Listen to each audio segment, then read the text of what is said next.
BenFlyingRetro, and I'm embarking on a quest to purchase every classic GI Joe comic from the original 80s and 90s Marvel run. Warning. Hunting down individual issues from every corner of the globe in whatever order the universe decides to give me. Join me and my pal Steve every week as we discuss my latest find. Welcome to Chasing Joe. Chasing Joe.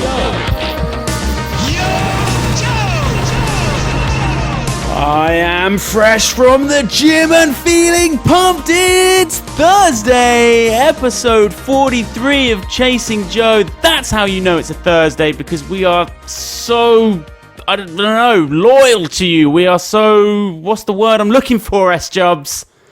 Committed? Predictable? Should be committed. When you wake up and it's Thursday, I want you to think, there's a Chasing Joe episode out today. It's going to be a good day. Clockwork, buddy. The machine is well oiled. I haven't showered. I stink like a goddamn Yeti. I smell you from here. Oh, jeez. It's my waft has travelled to the southern hemisphere. Dan Ender. Welcome, mate.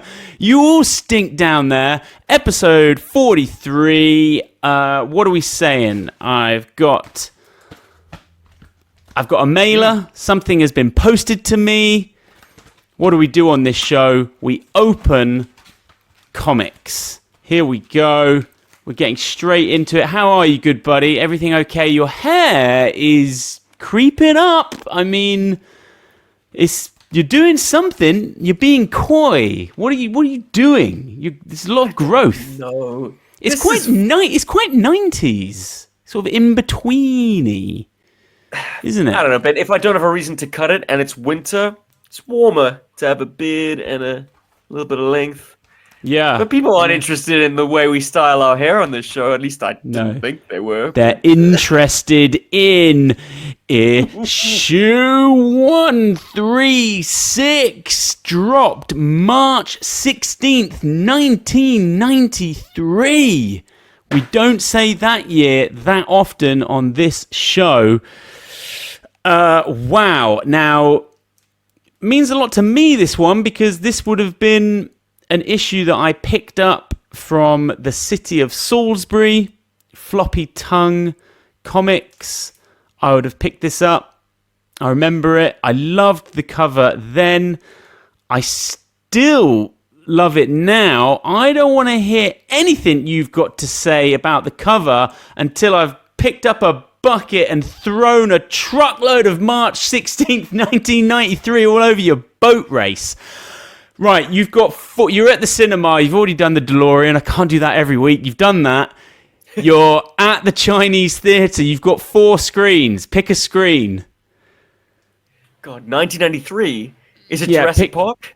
No, you just pick a screen that you want to go to. 3. 3! That's Groundhog Day. You're seeing Groundhog Day. Again. A good film. Directed by Egon. Right. Egon from Ghostbusters. It's terrible that I've forgotten his name. He's no longer with us. No. Yes. Is that correct? Oh, I don't know if it is. Are we getting that wrong? Anyway, he's one of those dudes that's directed a fair few films, and they're pretty good. Yes, Ivan Reitman. Okay, there you go. Groundhog Day. Groundhog Day, I want to say that it's a total classic, but for some reason it's not on my, ironically, rotation of something that I would maybe watch once a year. It's certainly not on that level. Anyway, get yourself into Screen 2, watch Scent of a Woman, or Screen 3, A Few Good Men. Harold Ramis. There you go. Okay. Now you're in it. Now you're doing it. Of Ghostbusters director. We were killing people off left, right, and centre then. Yeah. Calm down, everyone. Calm down, and watch A Few Good Men. What's the big one from that? I Want the Truth. You Can't Handle the Truth. You can't handle the truth. Yeah, you can handle the truth. The Unforgiven was also out. Billboard Hot 100. This is what you were listening to in your car. Unfortunately, it was still the Bodyguard soundtrack. That thing was just number one album for a time. Comics. I know you will not let me just say the issue. So you've picked this up. Don't just leave the comic book store with one Joe book. Get Batman Shadow of the Bat issue 12. Features the Human Flea, where Batman and the Human Flea team up to stop Cadaver from unleashing infected fleas on Gotham City. I am genuinely going to read that digitally because that sounds zany as all balls. Yeah, so that's the only other comic book you're leaving with because I didn't research any others. Video games, 1993, you could have played Super Street Fighter 2 if you had a SNES, and you also could have played one of my favorites, The Secret of Mana on the SNES. It was the hipsters Zelda S-Jubs. Like, yes, A Link to the Past was too cool for school. It was a very good game, but you could get this on the import and you could be playing Secret of Mana, which was actually multiplayer. Very good game. Anyway, if you didn't have a SNES and you were Team Genesis or Mega Drive, which is, let's be honest, a way better name for that console, you would have probably been playing Jungle Strike around this time. I think we discussed that game before. Incredible game. The first level was just so good because it was Washington, D.C., and it was urban environment. You know, you've been used to been playing Desert Strike, effectively the same level 4 times, and this was like, oh my god, there's buildings, cars, roads. Are we not flipping the titles? Wasn't the sequel Desert Strike? No, dude, Desert Strike was the first one. Okay. Yeah. I mean, look, I don't want to... I mean, I very much know that is correct. Yes. You're in safe hands with the Strike series with me, S-Jubs. Yes. Jungle Strike. Jungle Strike was about drug cartels in the jungle. And you were in a somewhat experimental helicopter. I don't know if it was real... Was it real world? I'm not sure. Well, around about the late 80s, it was supposedly... I mean, it was conceptualized. I think they built a prototype. Okay. What was your favorite vehicle of Jungle Strike? I liked, I think it was Mission... May have been the second one. Some sort of hovercraft, was it? Like an orange thing? Weak sauce, dude. I tell you what, dude. You have got something against hovercrafts. You hate them. You don't like hovercrafts. You can go from Dover to Calais on a hovercraft, but you wouldn't be doing that. You'd either want the train... As long as the weather's okay. I was supposed to take a hovercraft across the channel, and it was cancelled because of bad swell. I got moved onto a ferry. I'm like, that's ferry just goes. Man. Yeah. It has to be so bad for the ferries to be cancelled, I'll tell you that. They just carve through. What were we talking about? What was the other one? Was there a bike and sidecar? Yes, that was the most flimsy of all. You also got the night stealth. You got the stealth. Wow. It was a difficult skill set because the turning circle was garbage, man. Yeah. Big arc. I'm not necessarily... I don't know if that worked that well. You can't. Strafing was so fun in the chopper. That was the last Strike game I played. So Urban Strike came after that, and then Soviet and Nuclear. I'm not sure. Maybe they were I think they were probably next gen consoles. PlayStation. You got off when the getting was good, I think. But look, there was only 1 year or so left of 16-bit gaming, so it really was starting to come to an end, and things were all about to change in a couple of years with the PlayStation and the Sega Saturn. So you enjoy Super Street Fighter 2 and Secret of Mana and Jungle Strike. I researched something new here. TV. This weekend was the final episode of the TV show Saved by the Bell, The College Years. Good memories of that show. the college years. I think that only ran for 1 or 2 seasons. Not sure. Did that hit you in the feels? Saved by the Bell? California Dreams? No, nothing. My generation's kind of big, I suppose, romance teeny show was Dawson's Creek. Oh, of course. You're a different goddamn generation. Dawson's Creek, good show.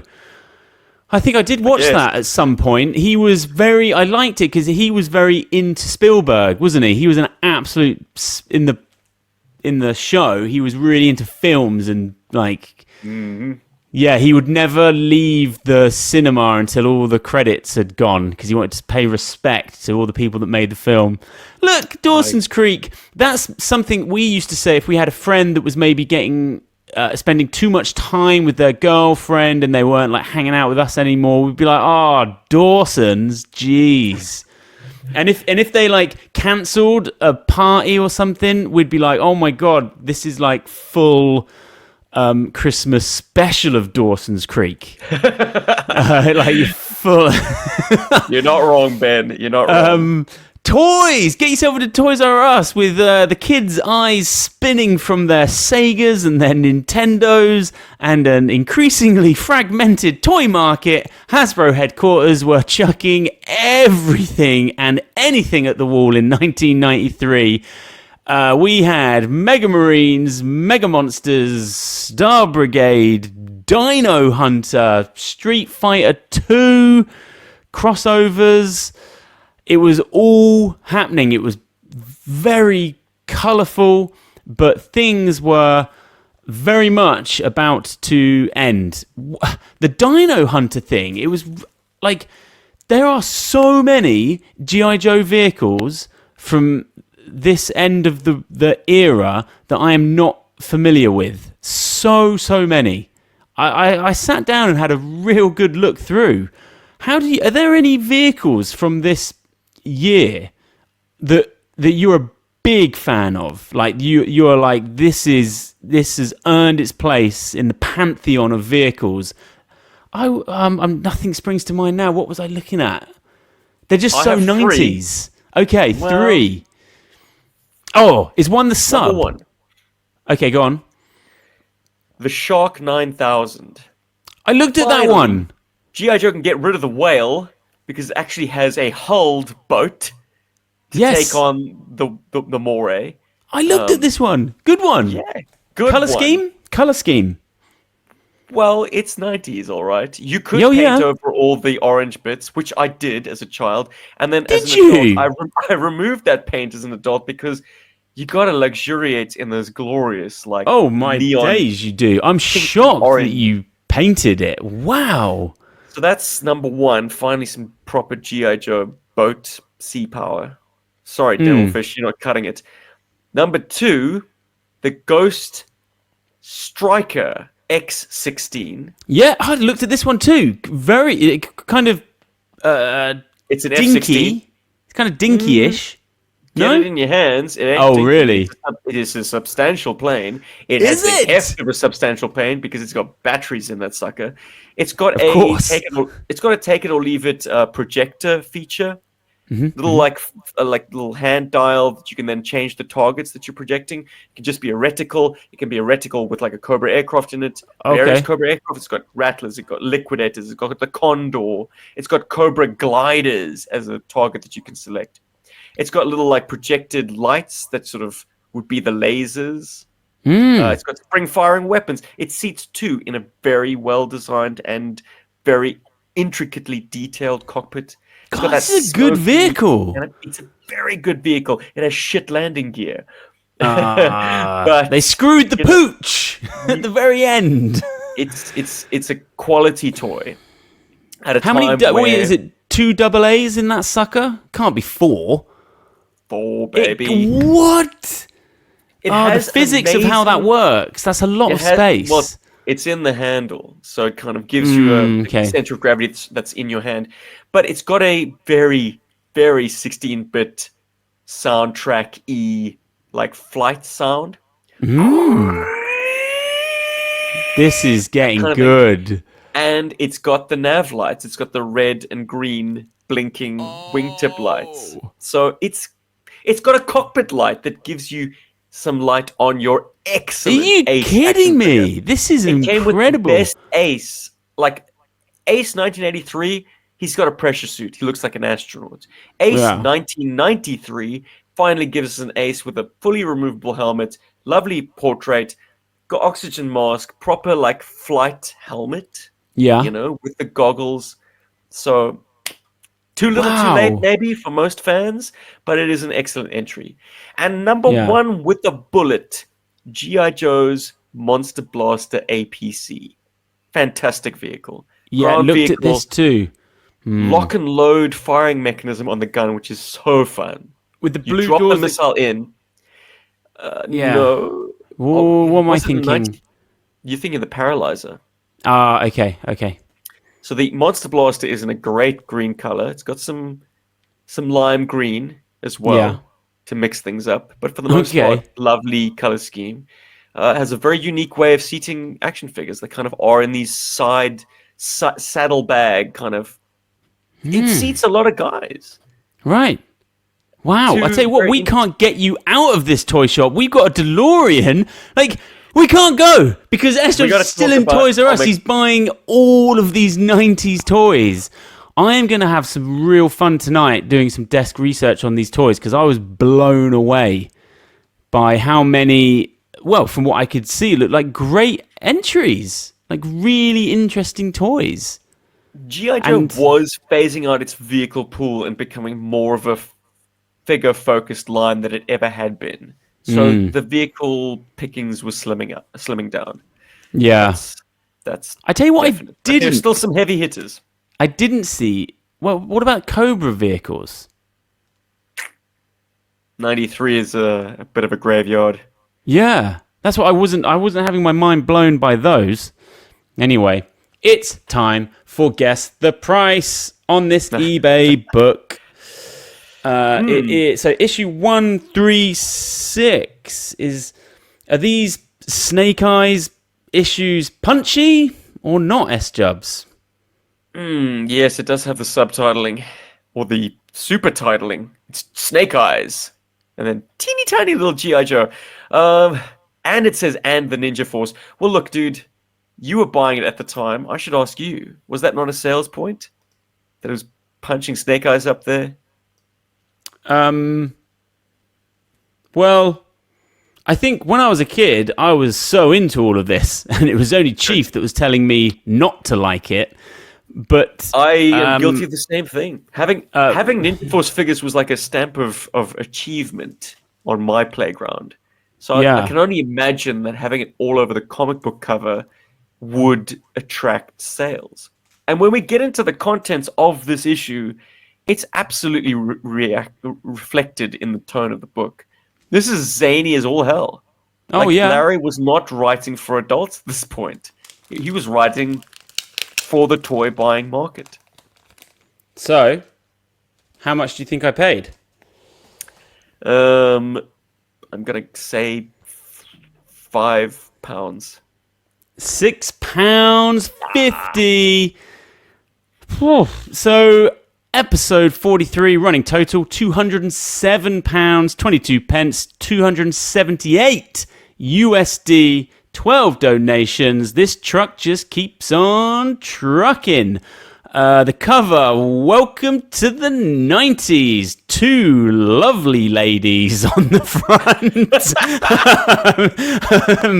Yeah. Do you know what, though, yeah? I'm not wanting that to be changed. I love the visual of how Cobra Commander looks, but once you say that those are two women, you can't really unsee that. And it's not just the physicality of him. Look at his eye. Look at her eyes beneath the hood. They look feminine to me. Anyway, I absolutely adore this cover and will always like this cover. As I said, great memories of picking this up. And also the Wildman Auto being held by Cobra Commander is such a great touch. And the fact that it's quite big, really, as well. is fantastic. And also, I've put here in my notes, beautiful hand detail on Scarlet. Kind of, I don't know, what she's doing there with that sword. Caressing the hilt. Yeah. I've always loved this cover. It's one of my favorites from the kind of 90s era. How are you feeling about Lady Cobra Commander? Maybe it's not an incorrect reading that he is quite fey. I mean, the way he speaks, the way he carries himself, he's got a theatricality about him. And it is dialed up to 11 in this issue. Yeah. So I would not be surprised if he's dropped the facade and he's flapping, man. He absolutely does have that quite feminine physicality. Yeah. Well, look, I wasn't expecting this when I open up the book. Oh, just quickly, what does this issue... Extremely tailored pants. Look at that. My goodness. Look at the holster. What does this issue mean to you? Did you have it as a child? Do you have it now? And how have you just read it for this show? Did not have it as a child. Have it in the trade I'm surprised that this format wasn't only. Floating around in one of your crazy mythical cafes. Buddy, there was no rhyme or reason to what they had or did not have, and I do love that. But I really connected with it now because I took it as a absolute sign of the times. This is about the most 90s thing G.I. Joe has ever done. Yeah. Well, just to reinforce the 90s, check this out. It's Burt Reynolds. Oh my God. Just, wow. That's why you get the floppies, ladies and gentlemen, because when you open a book, you want to see that. I've never even... Cop and a Half. I mean, has he made that just as Kindergarten Cops come out? I have no memory of this. It's absolutely Burt Reynolds' stop or my grandmother will shoot moment. Yeah. Like one kid's fantasy, one cop's nightmare. Well, there you go. His star had fallen by 1993. If anyone has seen Cop and a Half, get into the comments and let us know if me and S-Jubs need to dig that out. But he was anyway, on the verge of a resurgence, though, right? Reynolds. In 2 years' time, he would be in Boogie Nights, and then I think he kind of had... Boogie Nights was way later. I think Boogie Nights was like 99. Yeah, okay. Is up there. But, I mean, one of my favourite films ever. Reversals and Betrayals, and we just open up, and we got a bunch of ninjas scaling a building. They always have them scaling buildings. Which is fine, because I liked any kind of scaling when I was playing with my toys. I'd have them climbing all over the place. I loved a good team climb. A very unique dimension to the Chasing Joe journey is this fact that we are reading things completely at a random order. Because this is a visual callback to an issue we read, I think, 2 or 3 weeks ago. Yeah. Where night creepers are assaulting Stalker and Storm Shadow in his water tower hideout, and they are scaling this exact same hotel. It's serendipity. Love it. Love that we get this immediate callback, call forward, double page splash of the new night creepers. Splash and Snake Eyes in full X-Men mode. Woohoo! That's a superhero right there, baby. He is equally at home on the pages of G.I. Joe, but he could pop up in any Marvel book for my money, dressed like that, and why didn't he? Maybe he could have or should have done.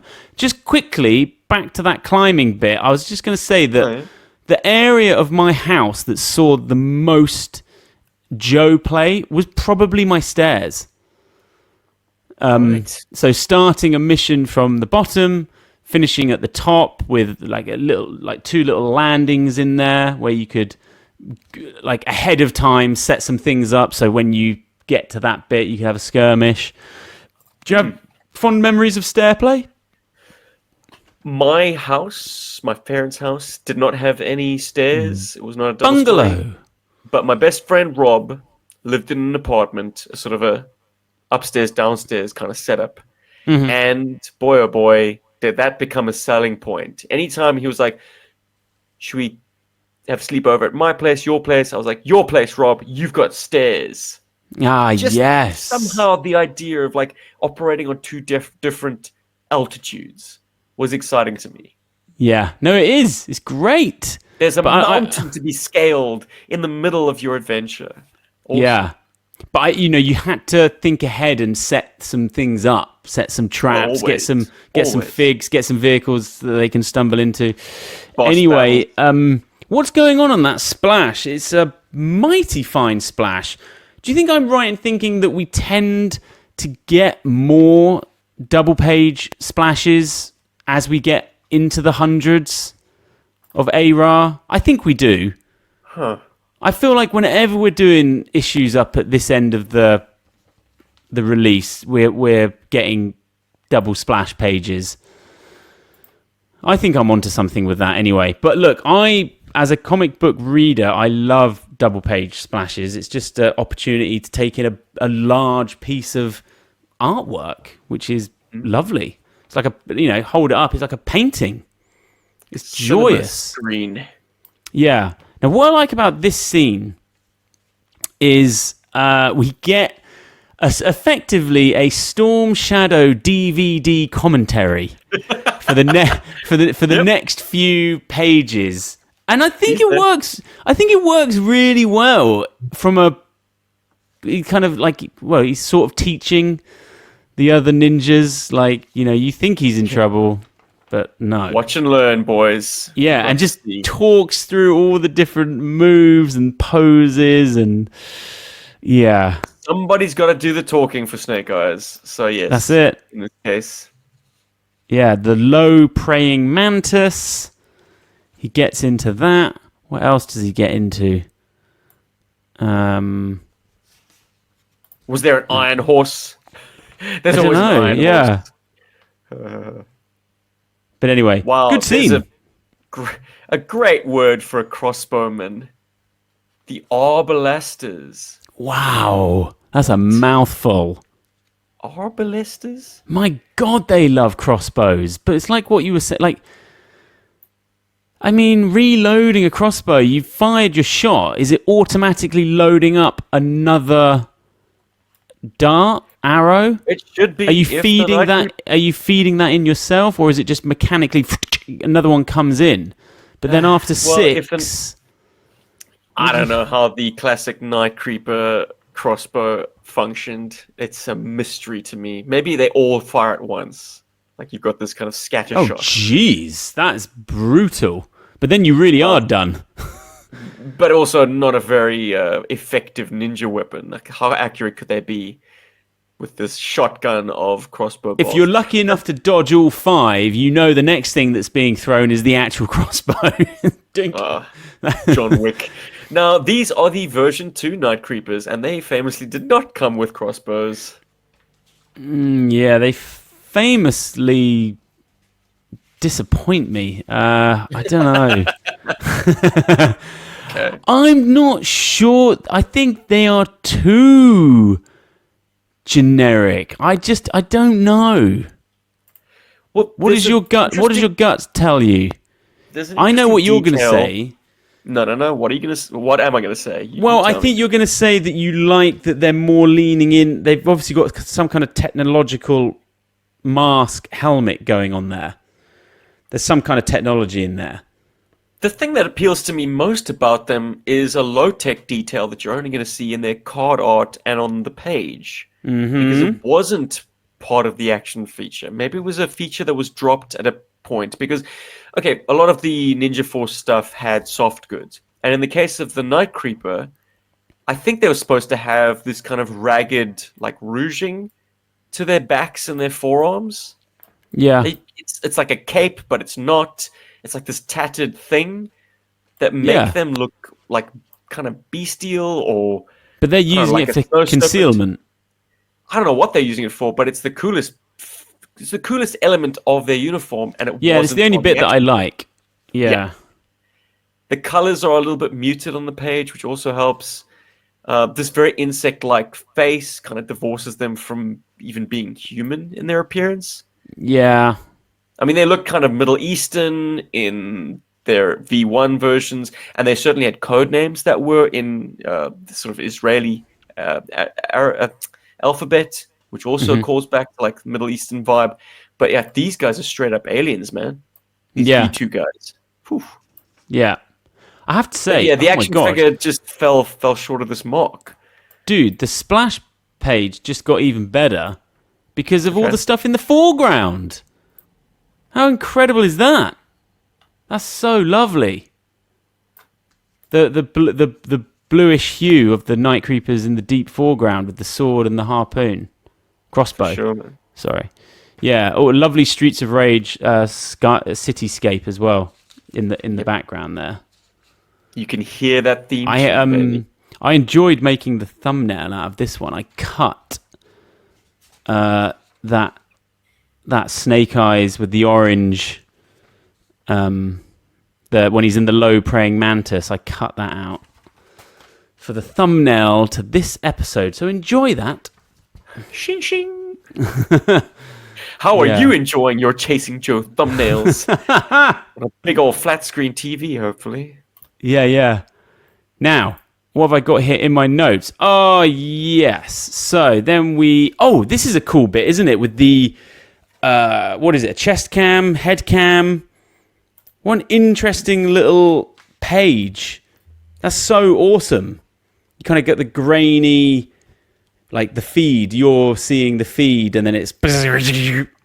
Yep. Yeah. And look, even a little real-time counter as well in the bottom left of each panel. That's great. Do you like that? Do you appreciate that? It's counting up and then It's interesting. goes to 0, which is... Well, yeah. He's Wait, punched his last ticket. He's destroyed the counter even. Stopped. Look, it's I great. think it's There cool when is he recognizes him. How about this one? And he's looking, So who's down that the in the barrel. foreground? Who says that line? How about this one? it's not Shebang. Is it not Shebang? Nunchuck? I'd say it is Shebang. What but- are you saying that like it's not? Well, if it is Shebang, then there's a error. Because Shebang is the member of Ninja Force who has a vow of silence. Ah, So he wouldn't be saying, Jeez. how about this one? I didn't know that. Mm. What, he went to like one of them freaking yoga retreats where you can't talk and just Never carried checked on. out. Yeah, exactly. Yeah, well, it's just another thing. Like another member of Ninja Force doesn't speak. Anyway, I really like that page. I think that's a nice little, artistic flourish to do the... What is it? A chest cam or a head cam? It must be a head cam. Yeah, I guess. Mini cam mounted on a Night Creeper helmet. Yep. Well, it's not mounted on the helmet, is it? It's just coming through the feed of their... The vision. It's not like they've got GoPros stuck to their helmets. Well, at least they've got something high tech about their uniform. God knows. Oh, look at this. We were talking about Road Pig version 2 last week. This is incredible. Now we get to see him. So, he's been to the hairdressers. He's dyed his hair. He's been swapped, in the tan can. He swapped the red Go Faster stripe for a acid green one. I can get down with this. On paper, it works, baby. I can certainly get down. It also, do you know what? It works better visually with Zorana I in love terms the of way the Wildman aesthetic of them draws- together. I love the way Andrew Wildman draws Zorana. Oh, give me a break. That's in my notes. Jeez. This is the best. The best. Yeah. Just the, a lot of it to do with the face and the hair and the eyes. Really cool. She I'm glad you is brought that up. So right for this era of GI Joe. Because Yeah, she is. I much prefer her up at this end. this is the Rob Liefeld world we're living in now. and Todd McFarlane, like, this is what they look like now. Yeah. Zorana is... She's like full Jean Grey there. Yeah, your best port of call. Well, you say Jean Grey. Let's flick to the skiing sequence. Now, what I love is the cinematic jump cut from the characters being in one place to... It's just straight out of a film. You know when a film will have, like, I need to introduce these characters, but they do it through a sport or action, and they're just having, like, normal dialogue through this bizarre scene. It's just something so good of it just cutting to the Swiss Alps. To catch the listeners up, Cobra Commander has tasked Zorana and Road Pig with recruiting Scarlet. He believes that she's on the outs with GI Joe and has taken some R&R. So this is this jump cut that Ben speaks of. It's like, here's your mission, and then boom, suddenly we have a beautiful illustration of Scarlet carving up some slopes. Yeah, and you can tell it's the 90s. No goggles, Dude. Shades. Amazing. They're just not practical. But yeah. Zorana and Road Pig sort of sidle up to her on skis. Zorana seems pretty at home in a ski suit. Look at Road Pig's wide stance. That's how you know. It's so simple, but stick to the bunny slope, baby. Yeah, he's almost... I mean, I would have had... No, he can't be in snowplow because he'd be going too slow, but the wideness is brilliant. You can tell he is not at home on the slopes at all. He's way very quickly to a full split situation. Oh, God, he goes right into a tree. I mean, that would be the end of your days, really. But he is Road Pig after all. He was equal to the tree. You mentioned Jean Grey in connection to Zorana, but I see you and I raise you even like the X-Men colors. Phoenix. Jean Grey. Yeah, the Phoenix colors. Rise of the Phoenix. And don't you like the panel design of this ski chase as well? The angles kind of all works really well.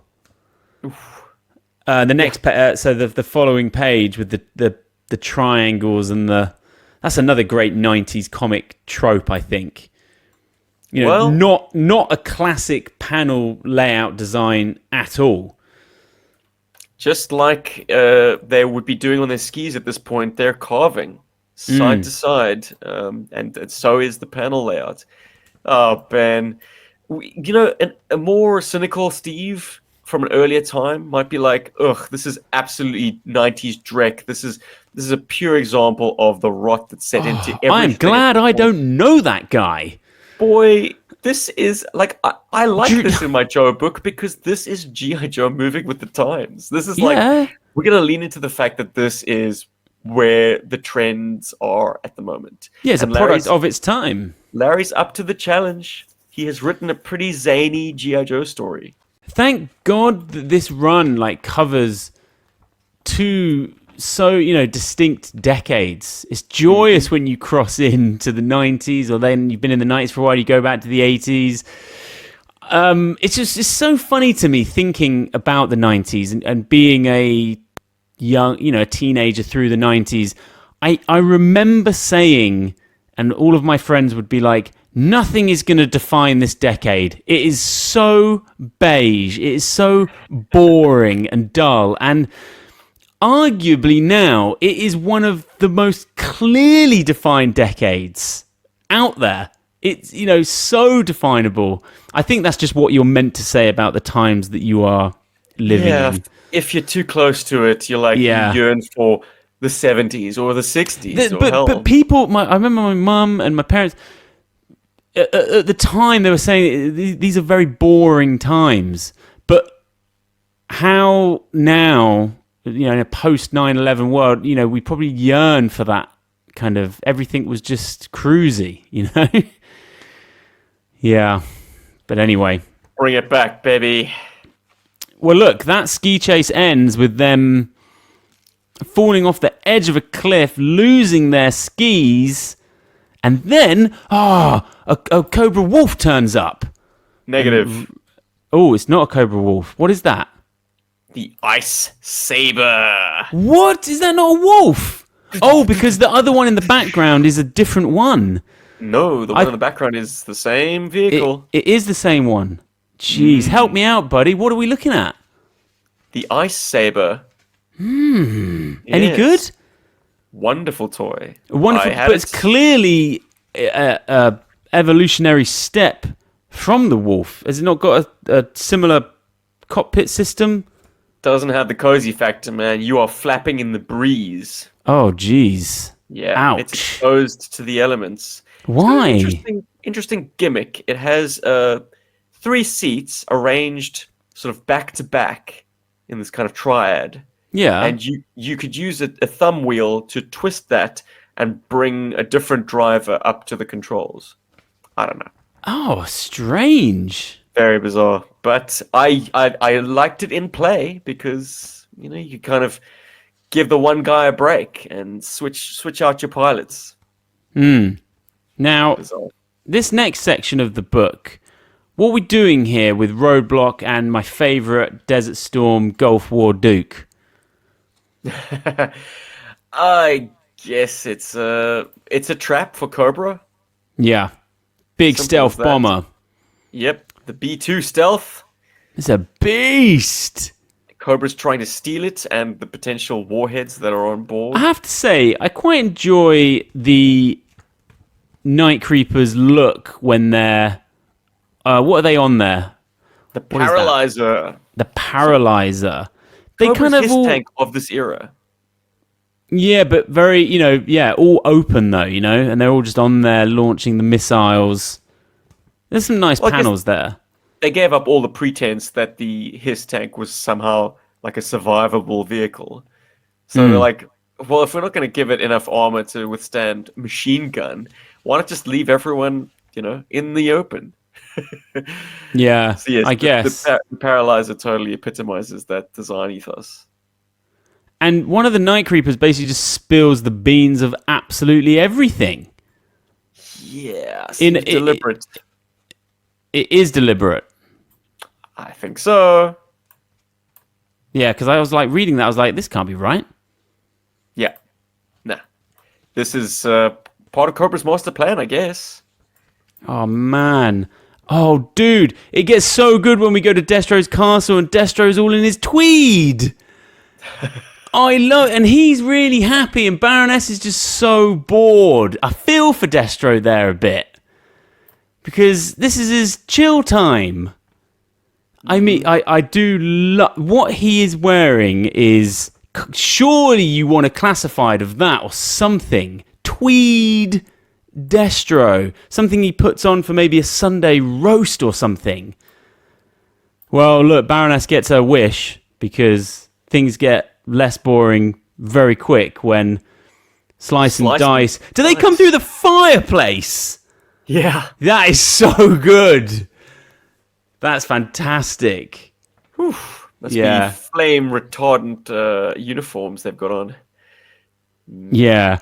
That mask really doesn't go with those tweeds. Excuse me, I didn't know we were having fashion critics in for tea. Oh, this is great stuff. We're jumping around. Ooh, I do love that panel. Fantastic. Well, when Baroness delivers a God, elbow also, to dice. is this just a this panel here? You see this? Is this who is flying this copper? Is that just a Viper? I'd say it's a Viper's forearm, yeah. Yeah, it's a joyous forearm. It's such good detail. I really looked at that panel. I was like, this guy is jacked up flying this thing. Beautiful detail on that Viper. Good forearm, says Ben. Say something not so nice about this issue, man. Damn. We're on the praise train and we just cannot get off. Well, no. I mean, I enjoy these issues. I really do. I'm very nostalgic for them because I was reading them when I was a kid. So the issues that you bought from a comic shop in your infancy, they are special, whatever the narrative or whatever's going on. They're special because they transport you back. You know, I remember literally picking this up. Joyous times. Well, it's nice if it struck you at the right age, and you weren't, as I say, a sort of disaffected, cynical, like previous era fan. Because it's like, this is unrecognizable. This is not my GI Joe. No, but also it's I can syncing feel how up. that would be a betrayal. You would feel that is a betrayal. The toys in the shops at the time are syncing up to the comics that you're reading, so there's a synergy there. Boy, oh boy. The comics that you're reading, Road Pig is reading a comic in the back of this helicopter. What is he reading? He's reading X-Men. You have done good detail zooming, and I missed that, and I love that. Mm-hmm. I'm pretty sure we'd be able to pick out that cover in a sort of a cover scroll of that era. Like even the scant details that we can see, it would probably correspond with an actual issue of X-Men. I imagine you enjoy drinking in quite a lot of Cobra Commander's kind of like holding court dialogue for these last 4 pages as he's touring around this place. I could take it or leave it, Ben. Honestly, he's pulling levers. He's doing all sorts. You could take he chucks Destro down a freaking sub-cellar. Feels like there are creatures living down there. He's making himself at home. In the bottom of the Silent Castle, or Destro's Castle Mark II, what are these things, these shapes? Sort of... They're not gargoyles. Old helmets, old Destro mods. Yeah, I'm not sure. Creepy. Go on. They do a nice callback to issue 21. Well, they do several, but like most specifically, the same chamber that Scarlet gets thrown into in 21. And there's that art era or colorist era, which they put the cover back on the top of this oubliette, that word, and it's still lit. Well, I think Larry might have insisted that they do it correctly this time. Right. That's something that always bugged him about issue 21. And he was like, okay, Andrew, one thing you do not want to get wrong, or whoever colored this issue, is get the lighting condition when they put the cover back on wrong. So it absolutely does look like they are now in darkness. Well, 21 still evades me. So there's certainly no update on the 21 front from me. You putting out the feelers. Come on, listeners in listener land. Heed this man's call. Oh, jeez. So Cobra Commander gives his spiel to not only Scarlet, but Dr. Biggles Jones. Dr. Biggles Jones. Lovely ladies who are not currently Cobra agents, but he's pitching hard, saying that the Joes have treated you poorly, Scarlet, and Biggles Jones, Dr. Sidney Biggles Jones, you've been surpassed by like inferior male colleagues time and time again. Well, guess what, girls? Cobra can let all your dreams come true. And they both accept. Yeah. They both accept. I'm in. So am I. Excellent. Full Mr. Burns. Also, I love the big flag flying around. Even that is 90s green. Just tying it into these kind of the ninjafication.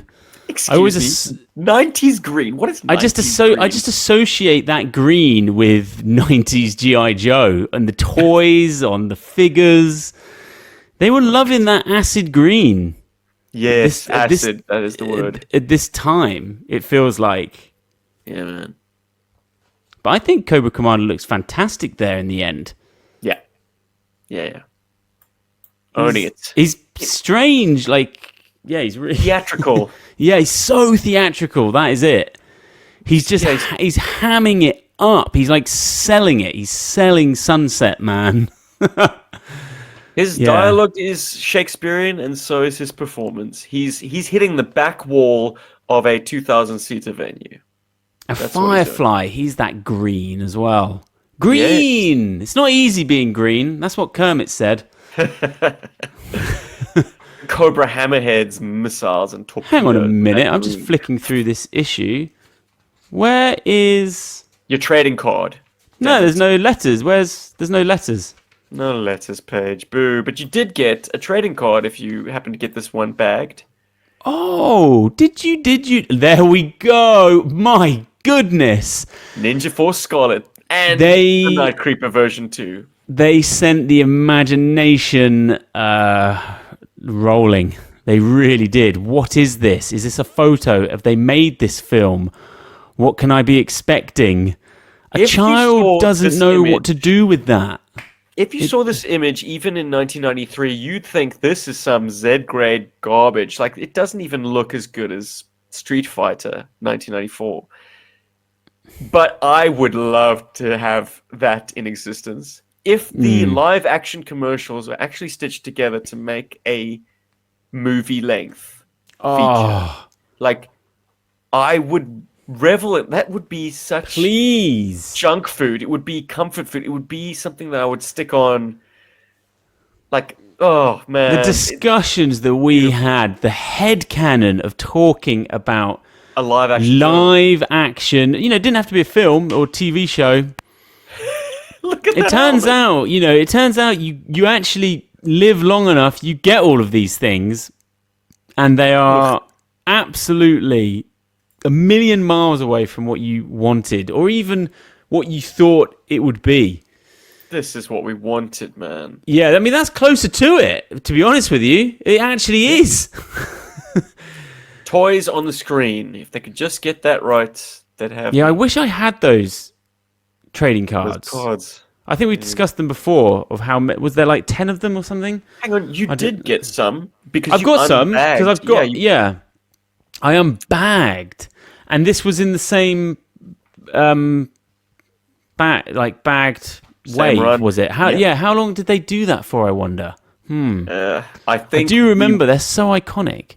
We have had it come up in the comments. Maybe 5 issues? They're not expensive at all, as well. No. Which is weird, because all Joe books are getting expensive, but you can get sealed ones of all of those for not much at all. They don't really do anything to the value of the book, which is strange.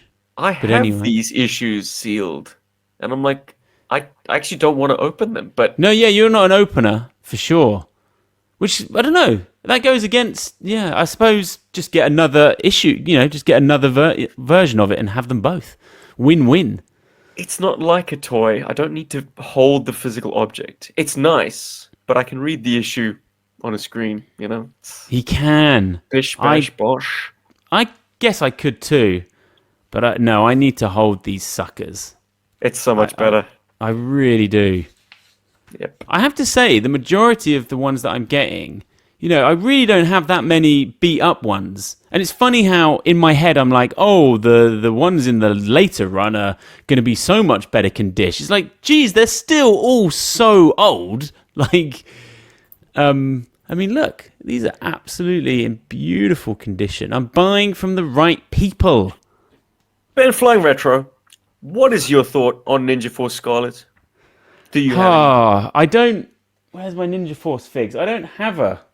So, I don't know what to say about the fig. Let's talk about just design. Oh! Because the figure itself comes with some problems. See, I remember Chief not being happy with, you know, everyone... The ninjification of GI Joe, and everyone's becoming a ninja, and Scarlet's a ninja now.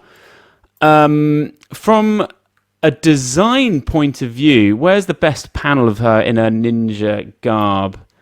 Because she gets out, they make her change out of her ski togs. Yeah. Because it was going to clash. So it's probably her trussed up in the helicopter. But that's not a great, like the cover is probably your best bet. She's got such cool shoulder armor. Mm-hmm. That's so awesome.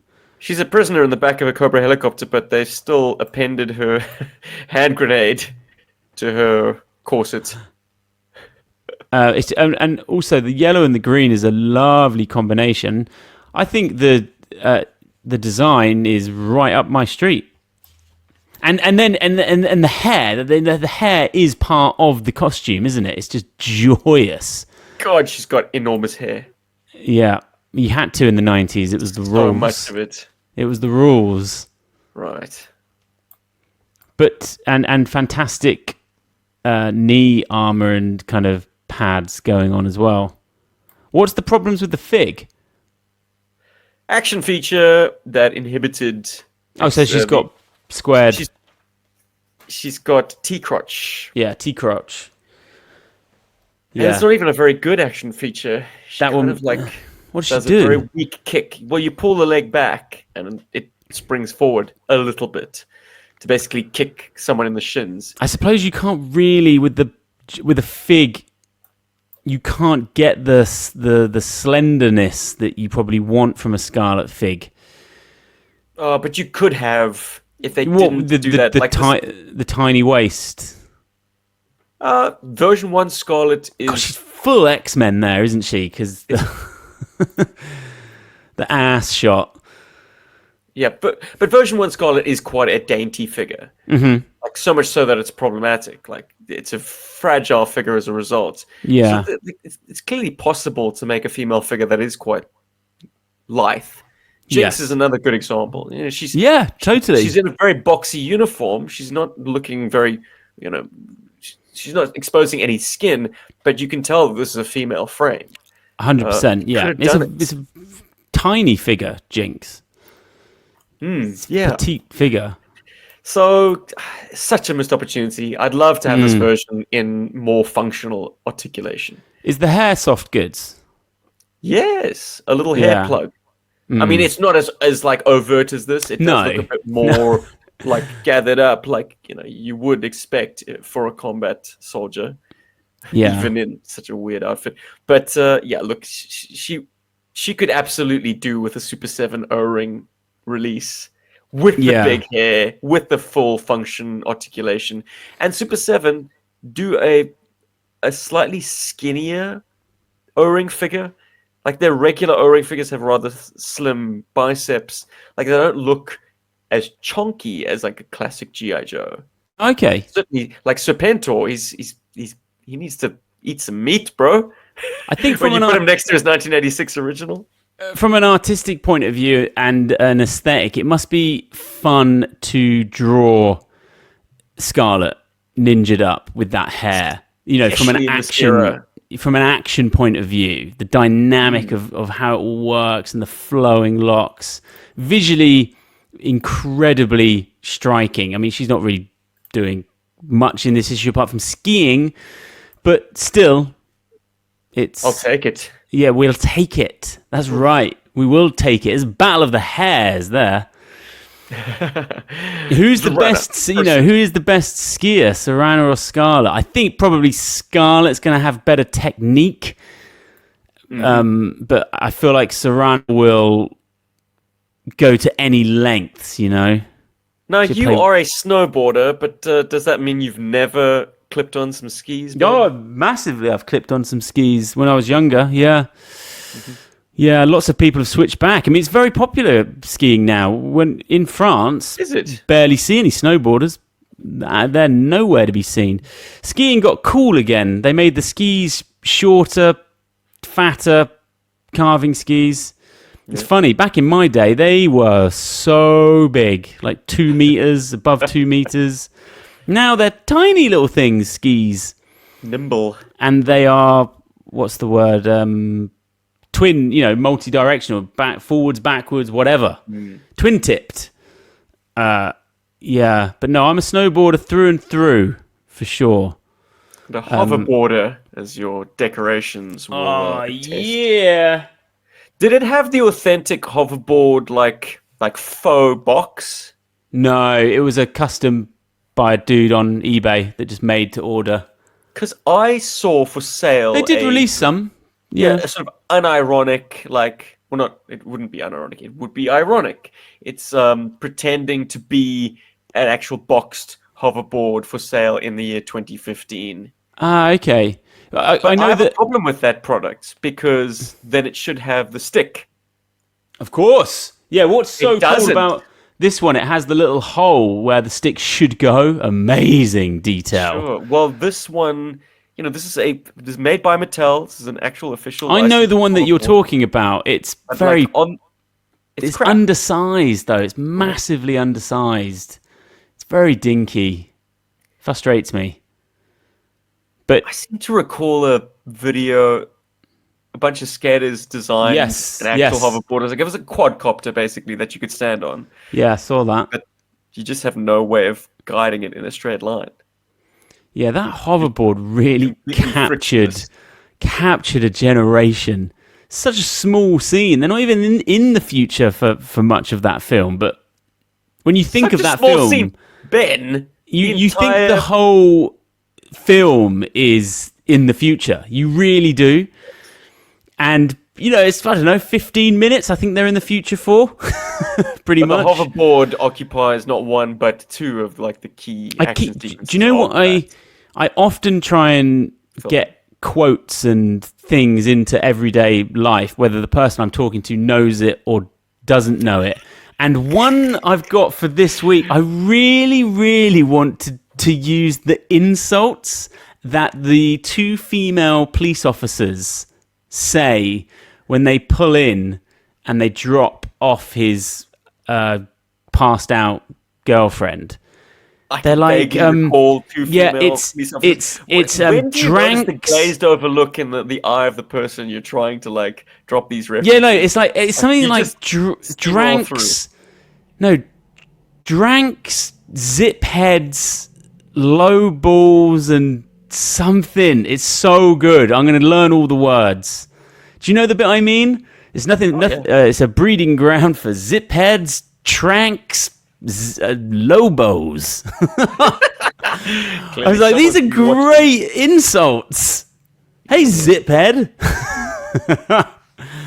Yeah. Right. I think that about does it for episode. What was it? 43. 43 of Chasing Joe.